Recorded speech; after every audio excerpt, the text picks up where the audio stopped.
Pemirsa, pasca kejadian viral polemik LPDP, pemerintah telah memeriksa ke-600 penerima beasiswa. Ya, LPDP menemukan 44 orang belum kembali ke Indonesia, 8 sudah dikenai sanksi dan 36 dalam proses. Dengan data awardee yang tidak mengabdi sesuai dengan kewajibannya, LPDP mendapatkan data tersebut berdasarkan satu data perlintasan keimigrasian yang kami mendapatkan akses dari Ditjen Imigrasi, kemudian juga dari laporan masyarakat kepada kami dan tentunya dari media sosial awardee LPDP tersebut. Kami sudah melakukan penelitian terhadap mungkin lebih dari 600 ya awardee, dan dari jumlah tersebut yang sudah ditetapkan sanksi ya termasuk pengembalian itu 8 orang, 36 lagi sedang dalam proses. Memang dari laporan-laporan tersebut misalnya terdapat yang masih dalam masa magang ya, di mana saat ini LPDP memberikan kesempatan untuk magang dan juga membangun usaha selama 2 tahun di luar negeri sesuai dengan ketentuan yang ada di buku pedoman penerima beasiswa. Kemudian ada yang sudah selesai masa pengabdian ataupun mendapatkan penugasan dari kantornya. Itu ada di buku pedoman penerima beasiswa. Tentang LPDP, saya ingin menggarisbawahi lagi ya, yang di para penerima beasiswa LPDP itu menggunakan uang rakyat Indonesia yang kita kumpulkan dari pajak. Kan diambil tuh, kita kumpulin dari pajak. Tiap tahun kita mengumpulkan pajak, masuk ke dalam APBN, lalu kemudian sebagian kita sisihkan, sehingga dia menjadi dana abadi. Lalu kemudian dana abadi itu ada hasil pengelolaannya, hasil pengelolaan itu kita pakai untuk membiayai beasiswa. Jadi itu uang rakyat. Jadi hormatilah rakyat Indonesia ketika menerima beasiswa dari LPDP. Pemirsa, suami istri alumni LPDP yang viral karena dinilai menghina NKRI harus menerima konsekuensi yang berat. Selain harus mengembalikan uang beasiswa miliaran rupiah, keduanya akan di blacklist dari seluruh instansi pemerintah. Seems unfair, tapi cukup aku aja yang WNI, anak-anakku jangan. Kita usahakan anak-anak dengan paspor kuat WNA itu. Let's go. Pernyataan alumni LPDP Dwi Sasening Tias atau Tias soal kebanggaan jadi warga negara asing ketimbang jadi WNI berbuntut panjang. Tak hanya dihujat warganet, pernyataan Tias yang dianggap menghina NKRI ikut menyeret suaminya Arya Iwantoro yang juga mendapat beasiswa LPDP untuk kuliah S2 dan S3-nya di Belanda.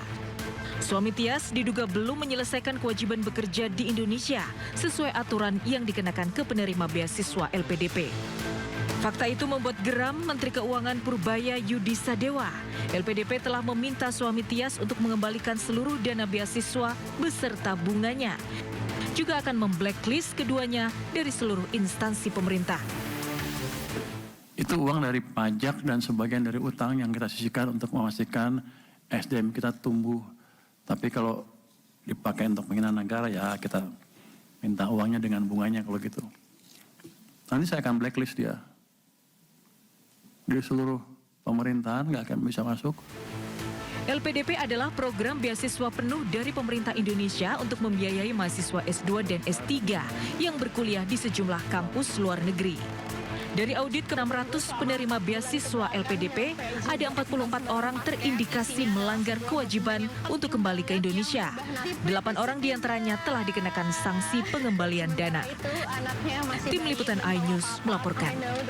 Sementara itu, pemirsa, Direktur Utama PT Agrinas Pangan Nusantara mengaku sudah melakukan kontrak pembelian mobil pick-up asal India pada Desember 2025. Namun PT Agrinas tegaskan akan ikut pada keputusan pemerintah terkait impor mobil pick-up dari India bernilai 24 triliun rupiah tersebut. Kalau untuk kegiatan ini kan saya sudah sampaikan di awal bahwa kami tanggal 23 Desember kami sudah berkontrak semua. Tapi kalau apabila negara memerintahkan kami dan DPR memerintahkan kami untuk membatalkan kontrak ini, ya kami akan meminta arahan kepada pihak-pihak yang meminta kami untuk membatalkan kontrak ini untuk arahan dan bimbingan untuk bagaimana melakukan pengadaan selanjutnya sehingga bisa mengakomodir yang mereka inginkan. karena saya tidak punya keinginan apapun selain mencari yang terbaik, seefisien mungkin, efektif mungkin, akuntabel untuk melaksanakan kegiatan yang diberikan kepada kami ini gitu. Saya tidak bilang bisa, tapi tergantung siapa begitu yang dibatalkan, siapa yang membatalkannya, dasar membatalkannya apa, harus jelas juga gitu. Kita jangan juga terlalu gampang, karena pihak tertentu sudah sekian puluh tahun menguasai pasar kita, jadi kita harus loyal kepada mereka. Tidak, saya tidak loyal kepada pihak swasta siapapun, tapi seperti di awal saya sampaikan, saya akan loyal dan taat 100% kepada pemerintah dan rakyat yang diwakili oleh DPR.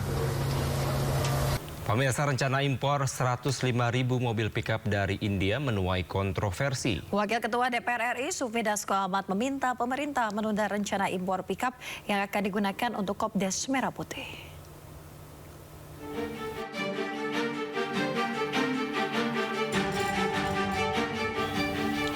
Pemirsa, rencana impor mobil pickup berpenggerak 4 roda besar-besaran dari India memantik kritik tajam. Langkah ini dinilai akan menggerus produk domestik bruto hingga mencapai 39 triliun rupiah. Jika kasus besar itu terbang ke luar negeri, maka akan merugikan industri otomotif nasional. Wakil Ketua DPR RI Sufmi Dasko Ahmad meminta impor ditunda sambil menunggu keputusan Presiden Prabowo yang saat ini tengah melakukan kunjungan kerja ke luar negeri. Menurut Dasko, sebelum melakukan impor mobil, Presiden Prabowo akan meminta pendapat dan mengkalkulasi kesiapan dari perusahaan dalam negeri. Sebelumnya, Direktur Utama Agrinas Pangan Nusantara, João Angelo de Souza Mota, mengungkapkan alasan impor 105.000 unit pickup dari India senilai lebih dari 24 triliun rupiah untuk operasional Kopdes Merah Putih. Keputusan impor didorong oleh harga, kualitas, serta ketersediaan produk serupa yang terbatas di dalam negeri.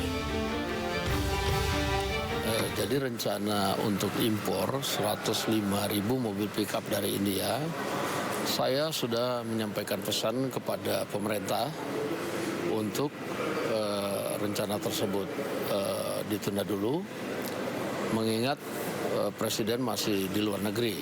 Tentunya Presiden pada saat pulang akan membahas detail-detail mengenai impor tersebut, dan tentunya juga Presiden akan meminta pendapat dan mengkalkulasi kesiapan dari perusahaan dalam negeri. Nah, sehingga kami sudah menyampaikan pesan untuk ditunda dulu, demikian. Sementara itu, pemirsa, viral di media sosial diduga rekaman suara Teni Rida, ibu tiri Nizam Shafei, yang berharap tewasnya korban tidak diperpanjang. Diotopsi dengan adanya dipiralkan, apa keuntungan buat saya? Yang namanya tahlil di kampung itu harus pakai uang, saya yang ngurusin. Apa ada netizen atau orang-orang yang merasa sok kasihan ke anak? Kalau kasihan, sok sumbang. Pokoknya ini kan gini Pak, kalau saya sih berharap ini tidak diperpanjang, tidak dipersulit, tidak dipermasalahkan. Toh anak saya kan sudah hilang, sudah tidak ada. Saya berduka ini. Apa dengan adanya diotopsi, dengan adanya dipiralkan, apa keuntungan buat saya? Anak tidak bisa hidup lagi. Anak sekarang dikuburkan di Pulasara harus pakai duit. Ada tidak sih yang membantu saya, kan gitu.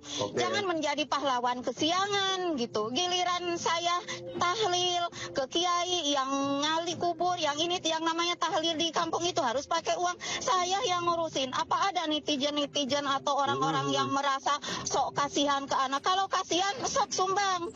Urusin tuh sampai anak itu dikurbankan, diekakan, dikasih rumah pulasaranya, pusarannya di kuburan. Kan harusnya begitu. Bukan digoreng di media sosial. Begitu kalau benar-benar sayang ke anak. Apalagi sekarang udah almarhum, sok doain, kasih rejeki, kasih wakaf untuk anak. Ini takdirnya anak saya sudah sampai di sini. Jangan sampai ada yang merasa dirugikan, apalagi sampai ada yang menjadi korban pidana ini itu. Tidak ada, anak meninggal ini takdirnya dan ini karena anaknya, itu aja.